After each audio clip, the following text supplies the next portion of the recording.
सोलापूरमध्ये अकोले काठी गेल्या 12 वर्षांपासून अंगणवाडी चक्क पत्र्याच्या शेडमध्ये भरत असल्याचा धक्कादायक प्रकार समोर आलाय।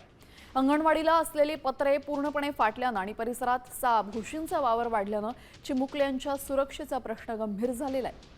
उन्हाळा, पावसाळा आणि हिवाळ्यातही मुले जीव मुठीत धरून शिक्षण घेत आहेत। ग्रामपंचायतीकडे वारंवार मागणी करूनही जागा मिळत नसल्यानं आता जिल्हा परिषद प्रशासनानं तातडीनं लक्ष देऊन नवीन इमारत बांधावी अशी मागणी ग्रामस्थांनी केलेली आहे।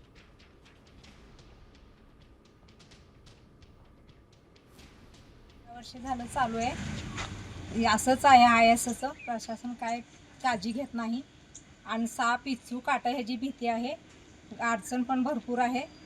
ह्याची काय तर सोय करावं असं आमची नम्र विनंती आहे। त्याला पूर्णपणे व्यवस्थित बांधकाम केलं पाहिजे आणि मुलांची तर उन्हाळ्यात खूप गरम होते। मुलांना कळत नाही की त्यांनी घरात म्हणजे अंगणवाडीत बसावं का बाहेर बसावं, आणि बाहेर पण सगळं उघडं असल्यामुळे ही आधीच इथलं वातावरण दूषित आहे आणि त्यातूनही सगळा कचरा वगैरे आहे। त्याच्यामुळं आमची एक विनंती आहे की चांगली म्हणजे कडानी कंपाऊंड वगैरे असून म्हणजे बांधकाम